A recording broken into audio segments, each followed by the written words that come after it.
bonsoir. Poursuite de la visite du Premier ministre éthiopien en Guinée. Haïlé Mariam Salem et professeur Alpha Condé ont visité la zone industrielle de Kagbelin, un site qui abrite plusieurs unités industrielles du pays. Bientôt un parc national autour du Bafin. Le projet vise à protéger plus de 100 000 primates recensés dans la zone.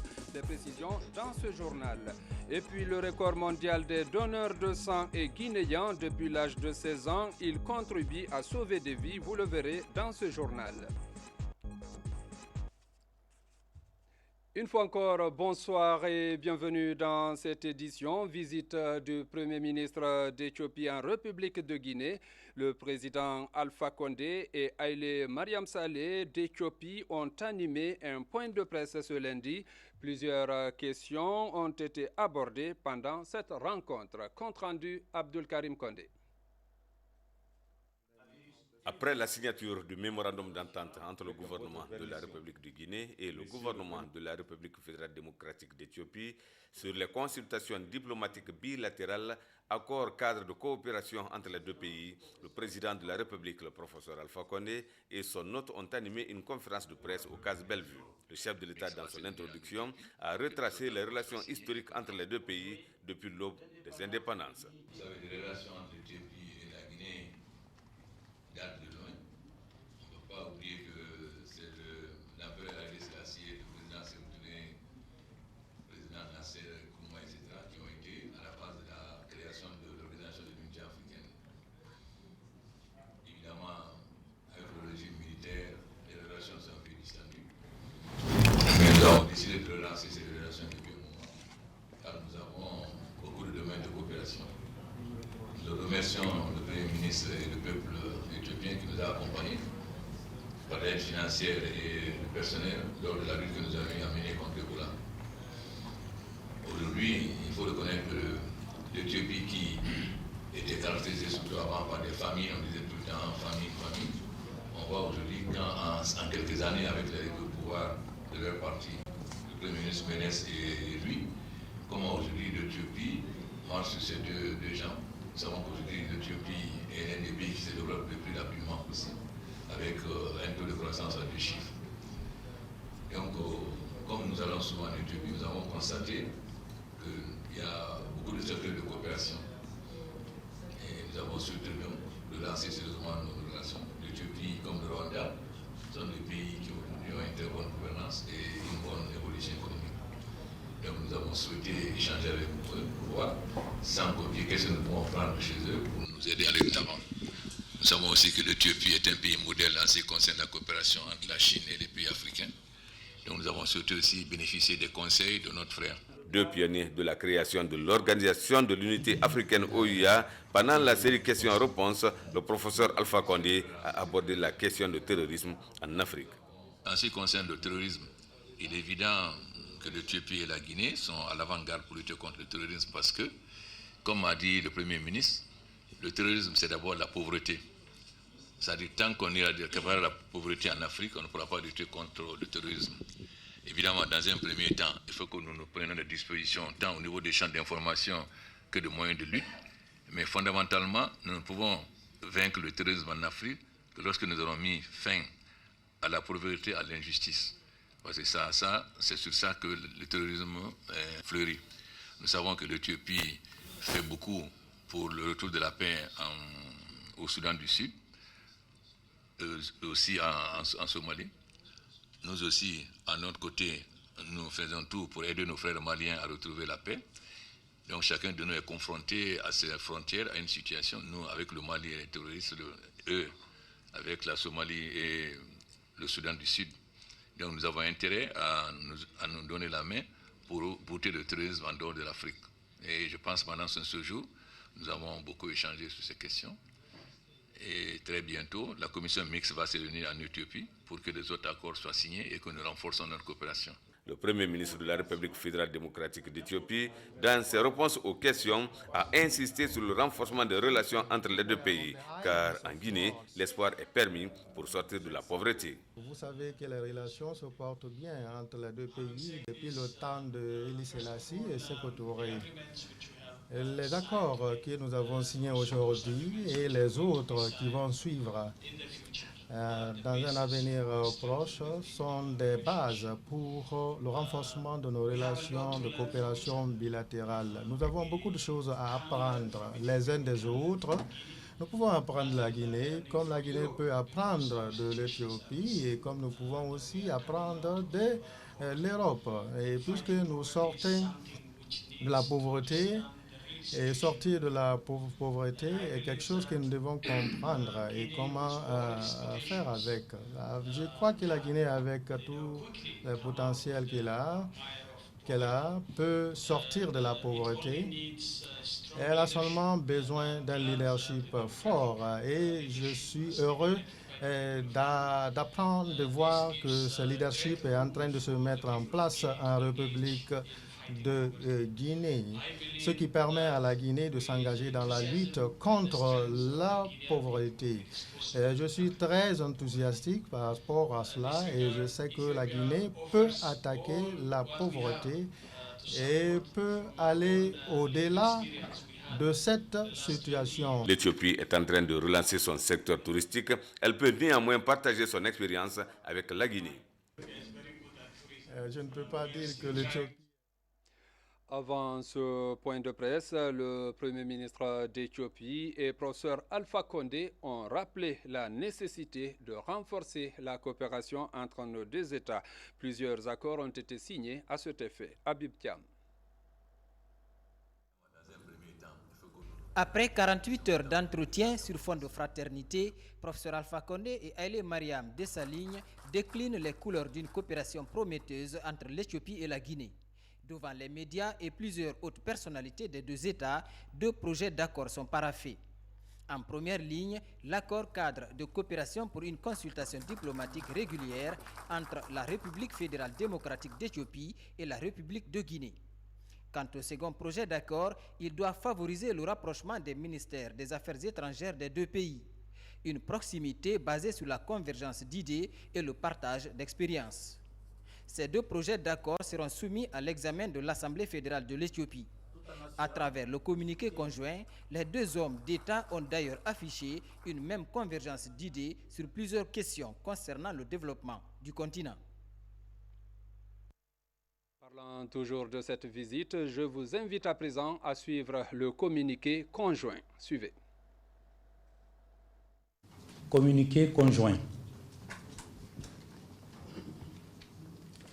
À l'invitation de son frère et ami, son Excellence professeur Alpha Condé, président de la République de Guinée, son Excellence Haïlé Mariam Dessalegn, Premier ministre de la République fédérale démocratique d'Éthiopie, à la tête d'une importante délégation, a effectué une visite de travail et d'amitié en République de Guinée du 9 au 12 avril 2016. Son Excellence Haïlé Mariam Dessalegn, accompagné de la première dame de la République fédérale démocratique d'Éthiopie, son Excellence Roman Tesfaye et d'autres hauts cadres ont reçu un accueil chaleureux de la part du peuple et du gouvernement de la République de Guinée. Cette visite s'inscrit dans le cadre du raffermissement des relations historiques d'amitié et de coopération qui ont toujours existé entre la République fédérale démocratique d'Éthiopie et la République de Guinée. Les deux hommes d'État ont salué le rôle historique important que leurs pays ont joué pour l'indépendance et l'unité de l'Afrique, mais aussi pour la promotion de la paix et de la sécurité dans le continent. Abordant les relations bilatérales, ils ont procédé à un large échange de vues sur plusieurs questions d'intérêt commun et ont exprimé leur ferme volonté de capitaliser les liens historiques unissant les deux peuples pour l'instauration d'un partenariat exemplaire. Son Excellence Haïlé Mariam Dessalegn, son Excellence professeur Alpha Condé ont réaffirmé leur engagement soutenu et ont réitéré leur détermination à renforcer et à diversifier leur coopération sur diverses questions d'intérêt mutuel. Ils ont aussi discuté sur les voies et moyens d'entretenir des discussions continues au haut niveau et d'appuyer leurs efforts respectifs sur le plan multilatéral. Son Excellence professeur Alpha Condé a réitéré le soutien de la République de Guinée à la candidature de la République fédérale démocratique d'Éthiopie en tant que membre non permanent au Conseil de sécurité des Nations Unies et de la candidature du Dr Tedros Adhanom au poste de directeur général de l'Organisation mondiale de la santé. Les deux hommes d'État, dans ce cadre, ont instruit leur ministère en charge des Affaires étrangères à l'effet de procéder à la signature d'un accord cadre de coopération en vue d'instituer la Grande Commission mixte de coopération et d'un protocole d'accord sur les consultations diplomatiques bilatérales entre la République fédérale démocratique d'Éthiopie et la République de Guinée. La partie guinéenne a en outre proposé à la partie éthiopienne 8 projets d'accord sectoriels qui seront soumis au Parlement éthiopien pour examen et approbation. Cette visite intervient à un moment où le gouvernement guinéen est engagé dans le programme de relance de l'économie post-Ebola. Le Premier ministre éthiopien a félicité le peuple de Guinée et son gouvernement pour les efforts consentis dans le cadre de la lutte contre la fièvre hémorragique à virus Ebola, tout en assurant le soutien de son peuple et de son gouvernement à la République de Guinée.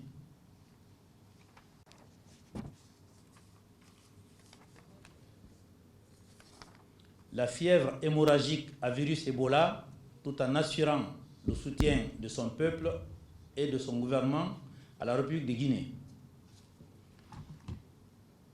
Concernant la situation sociopolitique en Guinée, son Excellence professeur Alpha Condé a donné à son hôte de marque de larges informations et lui a fait part de ses louables initiatives en vue du maintien de la paix et de la sécurité pour le développement du pays.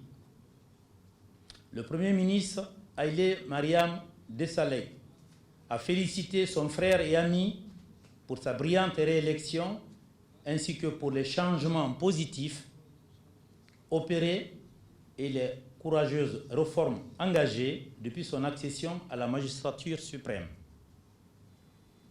Le Premier ministre éthiopien Haïlé Mariam Desalegn a aussi informé le président Alpha Condé de la situation sociopolitique qui prévaut en Éthiopie.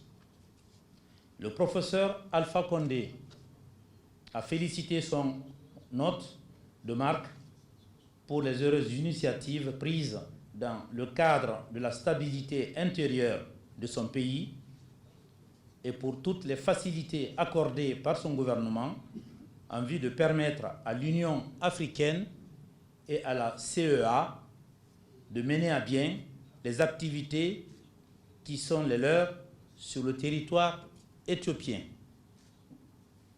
Sur le plan régional, son Excellence Haïlé Mariam Desalegn a informé le président Alpha Condé sur la situation qui prévaut dans la Corne de l'Afrique, particulièrement les efforts de reconstruction continue de la Somalie, le rôle que joue l'IGAD pour faire face aux défis de la guerre civile et réaliser la paix et la réconciliation au Sud-Soudan, ainsi que le rôle déstabilisateur continu que joue l'Érythrée dans la région.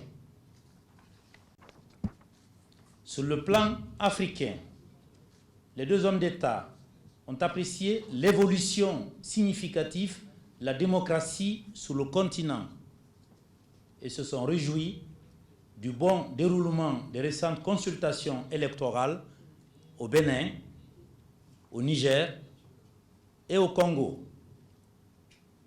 Les deux dirigeants ont réaffirmé leur soutien aux efforts de l'Union africaine dans sa quête d'issue politique aux crises et conflits en Afrique.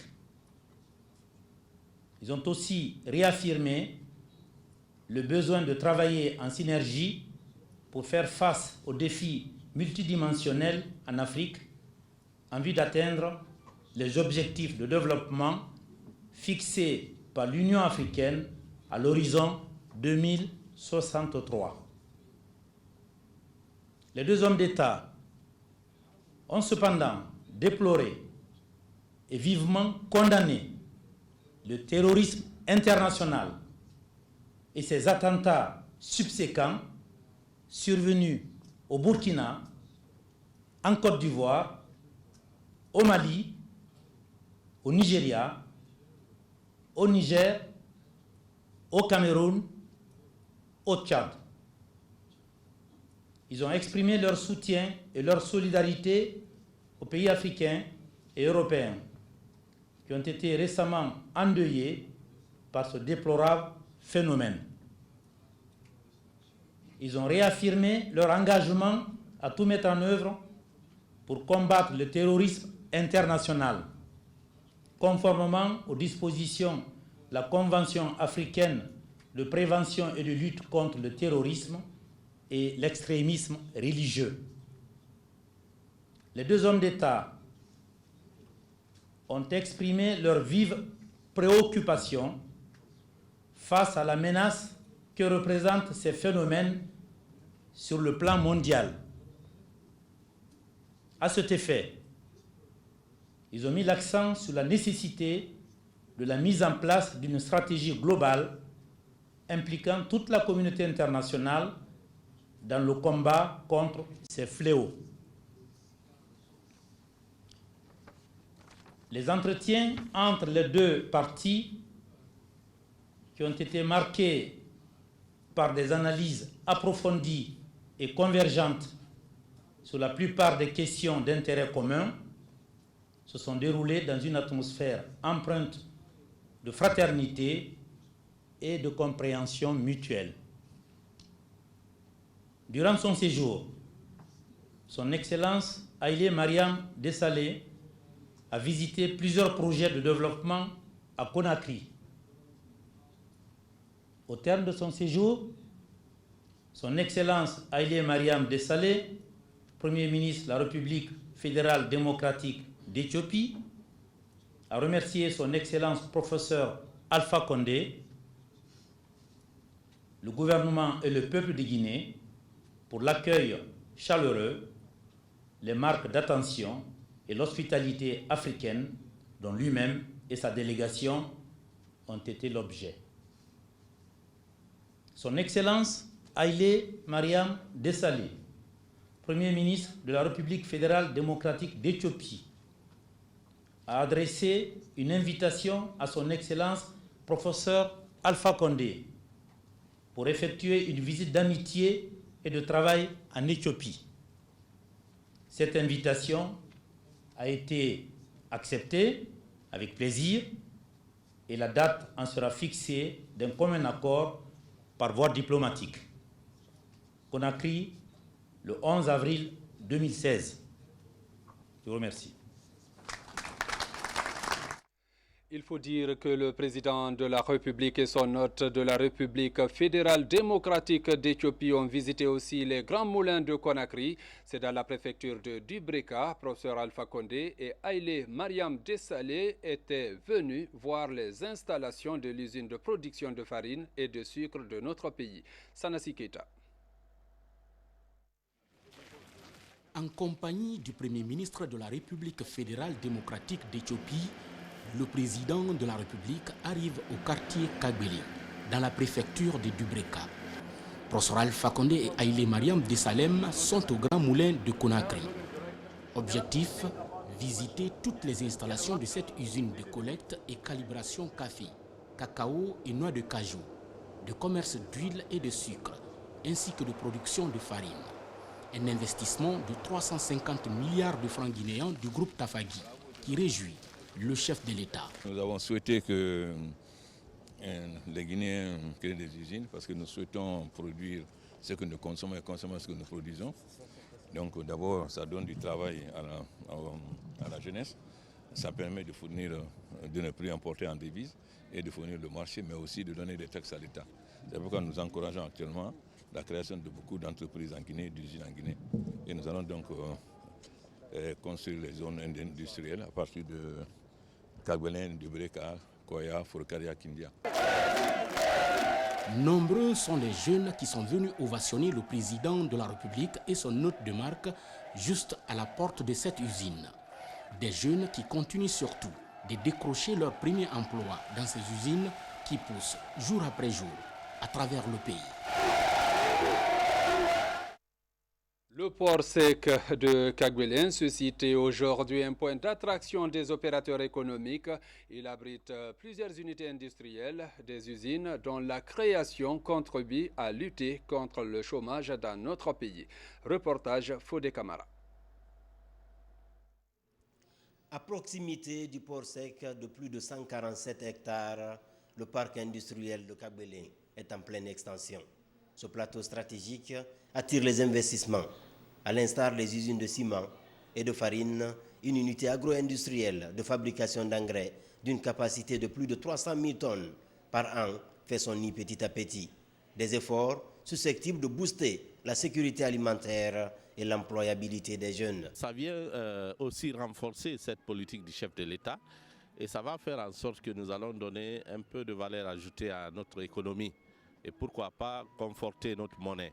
Sur le site du parc industriel de Kagbelen, ce nouvel élan, soutenu par le président de la République, a oxygéné le climat des affaires. Du pain béni pour le groupe Tafagi qui diversifie ses activités et met à la disposition des populations les grands moulins de Conakry. Une unité agro-industrielle d'une capacité de 600 tonnes de farine par jour. Un gros investissement qui conforte la politique d'industrialisation du gouvernement. La politique engagée par le chef de l'État pour le développement de la Guinée est fondée sur le développement industriel, entre autres, qui est chargé de faire la transformation des matières premières nationales, locales. Donc le chef de l'État met un accent particulier sur la transformation de nos produits locaux. C'est là où l'industrialisation porte tout son intérêt. Au-delà de la production de farine, le PDG des Grands Moulins de Conakry compte investir dans l'agrobusiness avec la construction de 2 fermes pilotes et la production de l'aliment pour le bétail et la volaille. Je vais voir l'extension, le moment il marche bien. Moi-même, je vais faire un farm des poulets, un farm des œufs, même avec les bœufs, même je vais grandir les bœufs ici. Le moment, la marché est présente pour diminuer le prix des poulets, les viandes spécialement. La perspective des Grands Moulins de Conakry se dessine dans une approche filière, de l'usine à l'assiette, avec un réseau de distribution ouvert aux organisations socio-professionnelles de la chaîne alimentaire. Désormais, la commune urbaine de Dubreka, sa deuxième mutuelle, c'est la première dame Adja Djenekonde et son hôte, l'épouse du Premier ministre d'Éthiopie, qui ont procédé à l'inauguration. C'est une initiative des autorités de la Troisième République. Ali Badra Konde. C'est un bain de foule réservé à la première dame de la République et l'épouse du Premier ministre éthiopien dans la préfecture de Dubreka. Objectif de cette présence, procéder à l'inauguration de la deuxième mutuelle de croissance communautaire MIFA dans cette commune urbaine. Cette initiative des autorités de la Troisième République consiste à améliorer les conditions de vie de la population guinéenne en général et celles des femmes en particulier. On sait qu'à Dubreka, il y a beaucoup de femmes qui souffrent, qui sortent le matin très tôt pour aller chercher le manger des enfants. Donc avec MIFA de Dubreka, on va les aider à se développer, à se prendre en charge. Madame la Première Dame de la République de Guinée, toutes ces réalisations prouvent l'expression de votre volonté de faire la Guinée un pays émergent C'est-à-dire, on pense à l'endroit de Monsieur le Président de la République, Son Excellence Monsieur le professeur Alpha Condé. Cette microbanque va permettre à ces dames de transformer leur épargne en crédit pour le développement de leurs activités génératrices de revenus. Jeune dame de Dubreka, permettez-moi de saluer spécialement votre dynamisme, votre engagement à prendre votre destin en main, de sortir durablement de la pauvreté. Le modèle MC2, comme vous le savez, s'inspire, je me suis inspiré, de la formule d'Einstein. En réalité, cette formule voudrait simplement dire, si nous unissons nos forces, nos compétences, nos moyens, alors nous avons la possibilité de créer de façon exponentielle la richesse. Plus d'1 milliard de francs guinéens ont été débloqués comme fonds de départ pour cette mutuelle de croissance de Dubreka.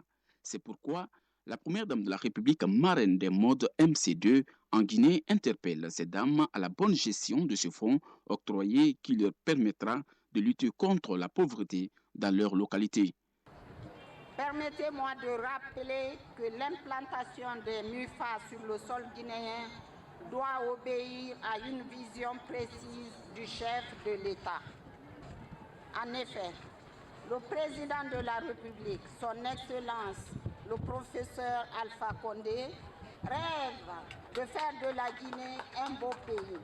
Un pays qui fait ou qui fera de la pauvreté une histoire ancienne. Un pays dans lequel chaque citoyen sera digne et responsable. Or, je vous pose 2 questions simples. Comment être digne tout en étant pauvre? Comment accomplir ses devoirs et responsabilités de citoyen, de père, de mère donc, ou de tante tout en manquant du nécessaire pour assouvir les besoins fondamentaux?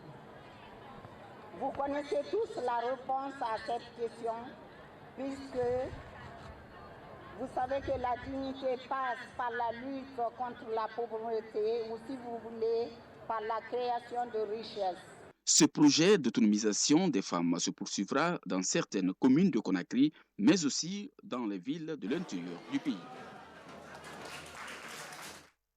L'actualité, c'est aussi la culture. Les ballets africains de Guinée ont animé un spectacle au CAS de Bellevue à l'occasion de la visite du Premier ministre éthiopien. Un grand spectacle qui a marqué les hôtes, comme nous l'explique Yaya Silla dans ce reportage. Le menu préparé pour l'hôte de marque de ce soir est nommé Tantamba. C'est un répertoire riche des ballets africains de Guinée. Il explique le folklore des 4 régions naturelles de Guinée. Une chorégraphie exceptionnelle qui en dit long sur l'expérience et le talent jamais égalé des hommes de Hamidou Bangura. Ce que je me suis rendu compte, la culture guinéenne continue à vivre. Et j'ai beaucoup apprécié et je suis fière de trouver que la Guinée continue à évoluer de cette manière. Et je sais qu'avec ça, le tourisme va marcher. Et je pense qu'on a pris un très bon départ. Et la Guinée et l'Éthiopie, les perspectives de la coopération augurent de lendemain meilleur. Et avec la signature des accords, je pense que le chef de l'État, en l'invitant, a posé un acte très fort. Le Premier ministre éthiopien, visiblement émerveillé par la richesse culturelle de la Guinée, a félicité les ballets africains de Guinée pour leurs prestations. En plus d'être un scandale géologique, la Guinée est aussi un pays artistique qui renferme d'immenses sites touristiques et culturels, tous de grande valeur. La création des aires protégées, une priorité pour le gouvernement et ses partenaires. Le parc du Moyen Bafing devrait bientôt voir le jour. Des études sont en cours. Le projet est une aubaine pour la protection des chimpanzés fortement menacés dans la zone. Explication Mamadou Alpha Baldé. 8%, c'est le taux actuel de couverture des aires protégées terrestres en Guinée. Avant l'horizon 2020, le pays compte rehausser ce chiffre à 15%. Pour y arriver, des efforts sont en cours à l'image de ce projet de création d'un parc national dans le Mouin-Bafinga au nord de la Guinée. Le choix a tout son pesant d'or, plus de 100 000 chimpanzés vivent dans cette partie du pays.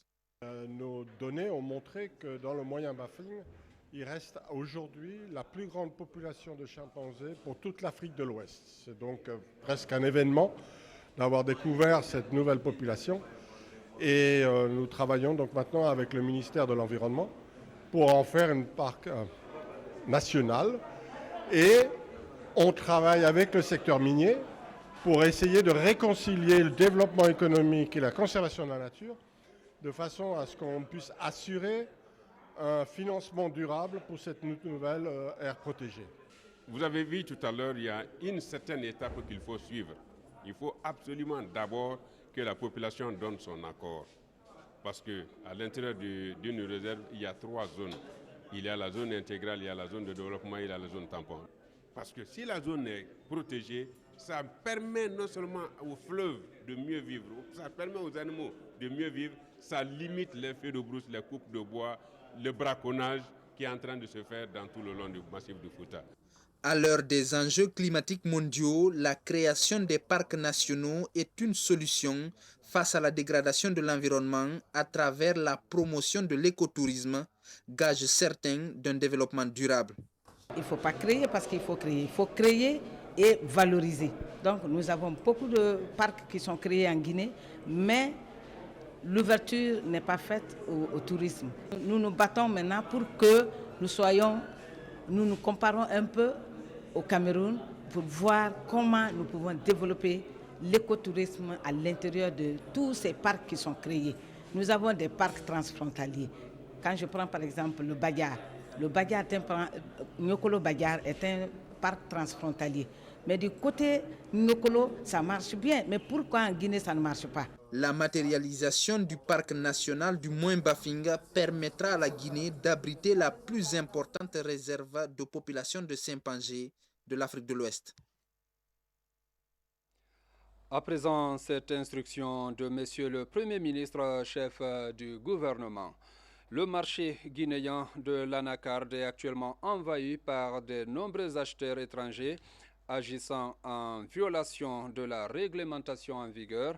Au regard de cette situation, le Premier ministre rappelle à l'ensemble des autorités et opérateurs de cette filière que le gouvernement a pris un certain nombre de décisions et dispositions qui doivent impérativement être mises en œuvre et dont l'application ne doit souffrir d'aucune entrave. Il s'agit notamment des mesures ci-après. La fixation d'un prix plancher d'achat bord champ des noix de cajou à 5 000 francs guinéens par kilo. L'interdiction de l'exportation de ce produit par les frontières terrestres, le respect de la réglementation restreignant l'exportation de la noix de cajou par les seuls ports et aéroports de Conakry. La suspension immédiate de la redevance de $100 US prélevée pour le passage au scanner, la commercialisation des noix de cajou par les seuls opérateurs économiques dûment agréés par le ministère du Commerce et souscrivant au principe du rapatriement des devises à la BCRG. La saisie et la vente aux enchères de tout véhicule transportant les noix de cajou par les frontières terrestres. Le Premier ministre invite les autorités concernées à prendre toutes les dispositions requises pour l'application sans délai des mesures ci-dessus, notamment en collaboration avec les autorités locales, gouverneurs, préfets, sous-préfets, forces de défense et de sécurité, y compris le service des douanes, et à lui rendre compte des résultats atteints. Signé Mamadi Youla. À propos de cette instruction, nous recevons dans ce journal le ministre du Commerce. Monsieur le ministre, bonsoir. Bonsoir, M. Diallo. Effectivement, en 2015, on se rappelle qu'il y a eu des arrêtés d'interdiction de sortie de certains produits agricoles, dont l'acajou. Aujourd'hui, quel est l'état des lieux avec cette instruction du Premier ministre?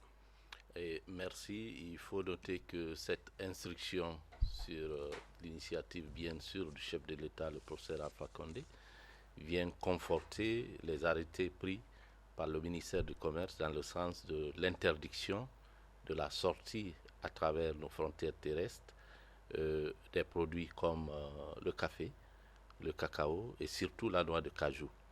Donc, M. Diallo, c'est avec regret que nous constatons encore que des personnes ne sont pas en conformité avec cette interdiction des mesures prises par le gouvernement pour autoriser seulement la sortie de ces produits au niveau du port autonome de Conakry et de l'aéroport.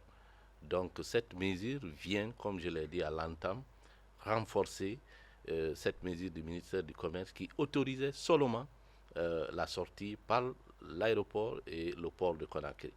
Donc, nous sommes en train de mettre en place une batterie de mesures pour accompagner le développement de cette filière qui est très rentable, la noix de cajou.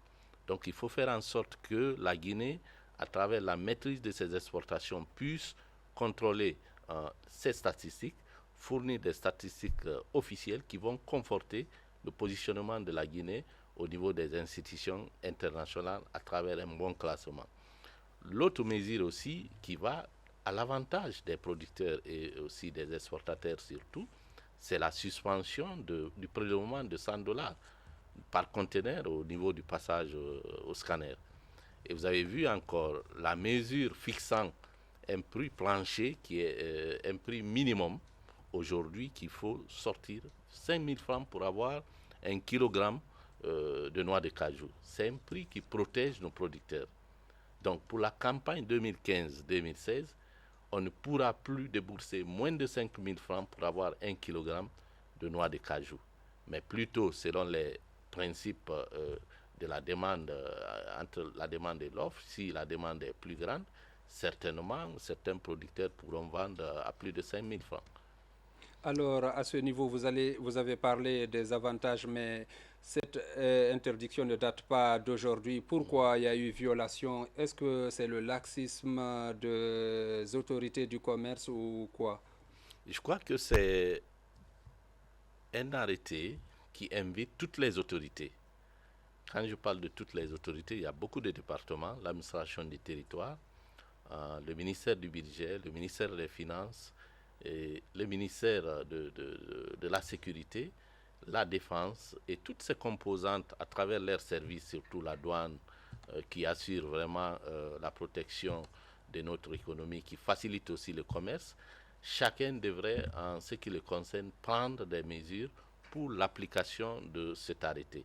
Mais vous avez vu, quelle que soit la volonté du gouvernement de protéger notre économie, il y a des personnes de mauvaise foi qui ont des intentions toujours à aller dans le sens contraire à la loi. C'est pourquoi, cette fois-ci, ces mesures contraignantes ont été prises. La cargaison saisie sera vendue aux enchères et le moyen servant aussi de transport de cette cargaison, que ce soit un camion, un véhicule, une voiture ou bien une moto, cet engin sera vendu aussi et ça vient pour renforcer le développement de la filière. Et aucune intervention d'une autorité ou d'une personne ne sera autorisée ou permise.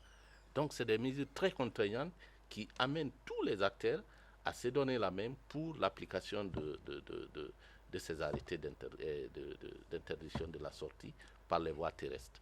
Donc des mesures sont envisagées, c'est à vous de les faire respecter. Merci Monsieur le ministre pour le respect de l'instruction. Le Premier ministre dans sa lettre invite les autorités à prendre des dispositions qui s'imposent.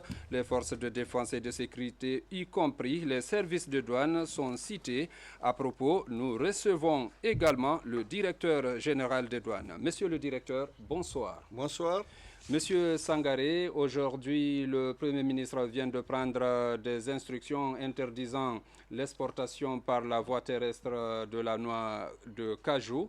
Et comment comptez-vous appliquer l'instruction du Premier ministre pour réguler le marché de l'anacarde? Merci, M. Bali. Je crois que la Direction générale des douanes a pour mission la mise en œuvre de la politique du gouvernement en matière de commerce. Aujourd'hui, le gouvernement a décidé de mettre fin à l'exportation de ces produits par les frontières terrestres. Donc, ce que nous devons faire, c'est de mettre toutes les mesures en place pour faire appliquer ces instructions. C'est-à-dire? Dans un premier temps, nous allons d'abord renforcer le contrôle dans les postes frontaliers à travers la direction de la surveillance douanière et à travers les unités qui sont chargées de lutter contre la fraude. Et ce contrôle va certainement nous amener à renforcer les effectifs dans les postes qui sont censés être les portes de sortie. Donc il va y avoir un redéploiement des agents de douane dans ce secteur? Non, il n'y aura pas proprement parlé de redéploiement. C'est que nous avons une direction de la surveillance douanière et qui a des éléments qui sont formés pour la recherche et la répression de la fraude. Donc c'est cette direction que nous allons activer et nous allons renforcer les effectifs par des missions ponctuelles. Et ces missions vont aller se baser dans ces postes qui sont censés être les points sensibles pour la sortie de ces produits. Ça, c'est la première mesure que nous allons faire. La seconde, c'est que nous allons mettre en place des mesures de répression. Tout à l'heure, je l'ai suivi, il y a le ministre du Commerce qui a dit que celui qui se rendra coupable d'une pratique allant dans le sens contraire de cette instruction se verra puni par les dispositions du Code des douanes. En fait, la marchandise sera purement et simplement saisie et le moyen de transport qui devait servir à l'exportation de ces produits sera également saisi et vendu aux enchères publiques. Et toutes les personnes qui seront liées à cette opération seront également traduites devant la justice. Et comme ça, il y a une articulation des procédures, c'est-à-dire la procédure du code pénal et la procédure du code douanier. Donc, bloquer la sortie frauduleuse et réprimer les contrevenants. Merci, monsieur le directeur des douanes. Merci. Parlons de santé à présent. Une campagne de don de sang lancée ici même à la RTG Coloma très tôt ce matin. Les travailleurs ont offert leur sang. Cette opération a permis de recueillir plus de 25 poches de sang. Une manière pour ces journalistes de contribuer à sauver des vies dans les hôpitaux du pays. La collecte est assurée par une équipe du Centre national de transfusion sanguine. Je vous le disais dans les titres, le record mondial des donneurs de sang depuis 2011 revient à un jeune Guinéen. Antoine Makole, caméraman à la RTG Coloma, est le champion mondial. Il œuvre une œuvre humanitaire qu'il a commencé depuis 1986, alors qu'il avait 16 ans. Portrait signé Sa Amaratolno, Bernard Tongino. Makole, cadreur à la RTG Coloma, est le champion mondial du don de sang depuis 2011. Le titre lui a été décerné à Paris par la Fédération internationale de l'organisation des donneurs de sang. L'homme est réputé d'avoir offert plus de 95 poches de 450 millilitres de sang. Nous avons assisté à un congrès de la FIOD à Paris en 2011, dont ils ont demandé à chaque président de donneurs bénévoles de sang dans les différents pays du monde de donner la statistique des meilleurs donneurs. Alors moi, en tant que président, j'ai donné la statistique le meilleur donneur en République de Guinée. Ils ont comparé par rapport aux autres pays qui étaient présents à Paris. Ils ont trouvé que M. Antoine Makole, qui est caméraman à la RTG, a battu le record mondial. Il est devenu le meilleur donneur en République de Guinée et le meilleur donneur du monde. La charité d'Antoine Makole a commencé depuis 1986. À 16 ans déjà, le jeune décide de donner gratuitement son sang afin de sauver des vies. Chaque 3 mois, je donne du sang. Il est impératif que les gens donnent du sang. Parce qu'il ne peut pas être toujours ce sont les mêmes personnes, bien 2 personnes qui viennent volontairement, parce que je viens volontairement. malgré qu'on a un autre ONG, mais je viens volontairement. Hein? Le CNT n'a pas besoin d'aller me chercher ou bien de me faire appel. C'est moi qui viens, souvent selon le programme. Je sais que je viens, je donne le sang. Aujourd'hui, à 46 ans, Macaulay fait son jubilé avec 3 poches de sang au cours de cette opération de collecte dans un lycée de Conakry. Désormais, il promet de s'investir dans la campagne de collecte de sang de l'Association nationale des donneurs bénévoles de Guinée, une ONG qu'il a intégrée depuis 3 ans. Le conseil d'administration du PNUD, du FUNIAP et de l'INOPS séjournent actuellement en Guinée depuis hier. Ils ont été accueillis par le ministre d'État à la Justice et Madame la ministre de la Coopération internationale et Madame la coordinatrice du système des Nations Unies. L'objectif de cette visite, s'enquérir de l'impact des interventions de ces 3 agences sur le développement de la Guinée. Sport à présent, fin du tournoi de tennis en République de Guinée. La compétition qui a regroupé les diplomates, les chefs d'entreprise et des fonctionnaires vise à relancer cette discipline qui peine à s'imposer dans notre pays. Compte rendu, Ibrahima Sori Fofana. C'est au terme de 17 ans d'interruption que la Fédération guinéenne de tennis relance le tournoi des diplomates, fonctionnaires et chefs d'entreprise. Durant 2 semaines, une 60aine de sportifs ont pris part à ce tournoi, soit 26 matchs en simple senior et simple vétéran. 9 matchs en simple dame ont entre autres eu lieu. La seconde édition, on espère que le ministère va encore beaucoup accompagner cette fédération pour que l'organisation encore soit beaucoup plus de taille, qu'elle ne se limite pas seulement au niveau de Conakry, qu'elle soit un peu déconcentrée, qu'elle soit un peu décentralisée jusqu'à l'intérieur du pays. C'est ce qu'on attend aujourd'hui de cette fédération. Ce tournoi est une véritable opportunité de relance du tennis guinéen. Mesdames, Messieurs, c'est la fin de cette édition. Merci de votre aimable attention et bonne suite de programmes sur la télévision nationale.